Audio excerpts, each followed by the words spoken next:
Kembali lagi di channel ini. Channel yang selalu membahas sepak bola secara mendalam, tajam, dan penuh analisa taktik. Dan di video kali ini kita akan membahas sosok pelatih yang mulai mencuri perhatian publik Asia dan Afrika, yaitu John Hartman.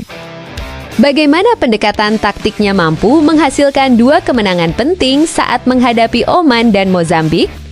Apa sebenarnya yang membuat tim racikan John Hartman terlihat lebih disiplin, lebih agresif, namun tetap efektif dalam menyerang? Apakah gaya permainan Hartman ini bisa menjadi model sepak bola modern yang cocok diterapkan di level internasional? Karena kalau kita lihat secara detail, 2 pertandingan ini bukan sekadar soal menang, tetapi tentang bagaimana sebuah tim dibentuk secara struktur, mental, dan organisasi permainan. Jadi pastikan kalian tonton video ini sampai habis karena kita akan membedah semuanya secara detail.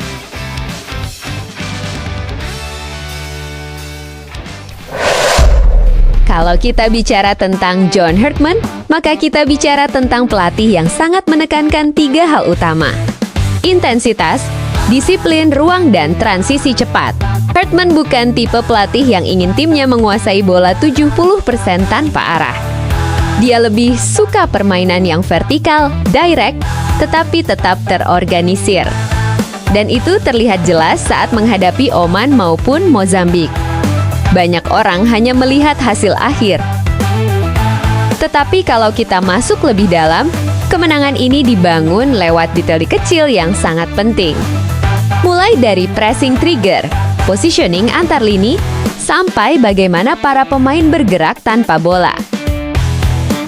Dalam 2 pertandingan ini, satu hal yang paling terlihat adalah bagaimana John Hartman berhasil membuat tim bermain sebagai satu kesatuan. Tidak ada pemain yang berjalan sendiri-sendiri. Tidak ada jarak antar lini yang terlalu jauh. Dan semua pemain terlihat memahami apa yang harus dilakukan di setiap situasi pertandingan. Tim bermain dengan energi tinggi sejak menit awal. Ketika menyerang, mereka berani menekan. Ketika bertahan, mereka sangat disiplin. Dan ketika kehilangan bola, para pemain langsung bereaksi cepat. Hal-hal seperti ini sebenarnya terlihat sederhana. Tetapi dalam sepak bola modern, detail-detail kecil seperti inilah yang menentukan kemenangan. Saat menghadapi Oman, tim asuhan John Hartman tampil sangat tenang dan terorganisir. Mereka tidak terburu menyerang. Mereka mencoba mengontrol jalannya pertandingan terlebih dahulu. Dan itu menjadi kunci penting. Karena Oman dikenal sebagai tim yang cukup berbahaya ketika mendapatkan ruang untuk melakukan serangan balik cepat. Namun Hartman berhasil membuat timnya bermain lebih sabar dan lebih cerdas.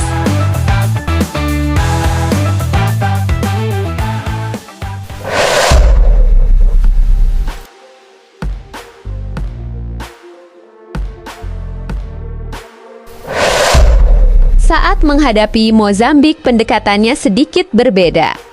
Di pertandingan ini, tempo permainan terlihat lebih cepat. Tim bermain lebih agresif, lebih direct, dan lebih berani melakukan tekanan tinggi. Mozambik mencoba memberikan perlawanan dengan permainan cepat dan tekanan fisik. Namun lagi-lagi John Hartman mampu membaca situasi pertandingan dengan baik. Serangan demi serangan dibangun dengan transisi yang sangat cepat. Inilah salah satu kekuatan utama tim asuhan Hartman. Mereka tidak membutuhkan terlalu banyak sentuhan untuk menciptakan peluang. Begitu ada kesempatan, mereka langsung menyerang dengan cepat dan efektif. Dan strategi itu terbukti berhasil. Jika melihat perkembangan permainan saat ini, ada alasan untuk optimis. Karena fondasi tim mulai terlihat. Mereka punya organisasi permainan yang baik, punya semangat bertanding tinggi, dan punya pelatih yang memahami sepak bola modern. Jika konsistensi bisa dijaga, bukan tidak mungkin tim ini akan menjadi kekuatan yang sangat berbahaya di masa depan. 2 kemenangan atas Oman dan Mozambik menjadi bukti bahwa sentuhan John Hartman mulai memberikan dampak besar bagi timnya. Bukan hanya soal hasil pertandingan, tetapi juga soal perubahan cara bermain, mentalitas, dan identitas tim di lapangan. Dan tentu menarik untuk menunggu bagaimana perkembangan mereka di pertandingan berikutnya. Apakah Johan Hartman mampu membawa tim ini menuju level yang lebih tinggi? Ataukah masih ada banyak pekerjaan rumah yang harus diselesaikan? Tulis pendapat kalian di kolom komentar. Dan kalau kalian suka konten sepak bola seperti ini, jangan lupa like, comment, dan subscribe. Karena di channel ini kita akan terus membahas sepak bola secara mendalam, menarik, dan penuh analisa. Sampai jumpa di video berikutnya.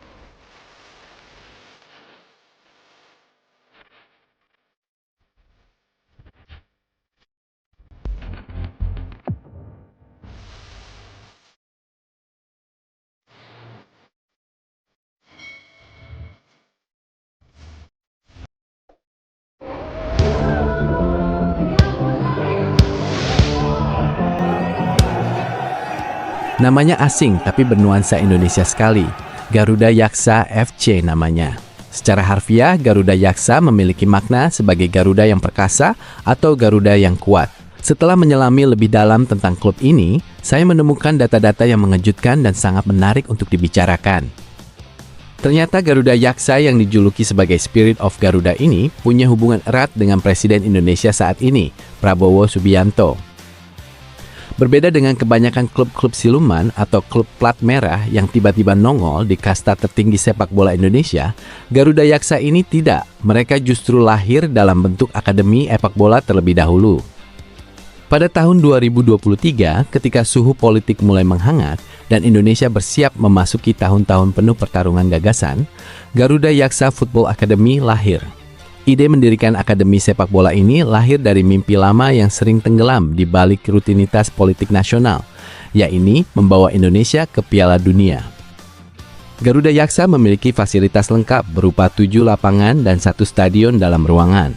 Selain itu, fasilitas ini juga dilengkapi asrama beserta ruang fitness untuk menunjang fisik para pemain.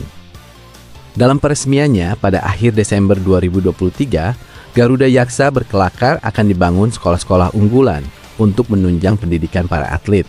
Selain itu, mereka juga akan membangun fasilitas olahraga lain. Prabowo mengisi posisi penting sebagai Ketua Dewan Pembina. Prabowo juga menggandeng sosok yang udah ngelotok sama talenta muda Indonesia, Indra Syafri. Pelatih yang kini sedang menangani Timnas Indonesia U23 itu mengisi 2 posisi sekaligus. Sebagai Wakil Ketua Dewan Pembina dan Direktur Teknik, selain Coach Indra, ada sosok-sosok seperti Iwan Bule dan Johar Arifin sebagai anggota. Selain itu, ada Dusan Bogdanovic yang dikenal sebagai super agen di Asia sebagai Dewan Pengurus. Setelah 2 tahun berdiri, Garuda Yaksa melebarkan sayap. Bukan cuma fokus pada pengembangan usia dini, Garuda Yaksa pun akhirnya muncul sebagai klub profesional dan ikut kompetisi Liga 2 Indonesia musim 2025 sampai 2026. Untuk mengikuti kompetisi Liga 2 Indonesia musim 2025 sampai 2026, Garuda Yaksa mengakuisisi klub asal Cimahi, yaitu PSKCC Cimahi. Alhasil, pada Kongres PSSI tahun 2025, Garuda Yaksa FC diresmikan sebagai klub baru. Garuda Yaksa FC secara resmi tercatat berdiri pada 4 Juni 2025. Untuk sementara ini berkandang di Stadion Pakansari.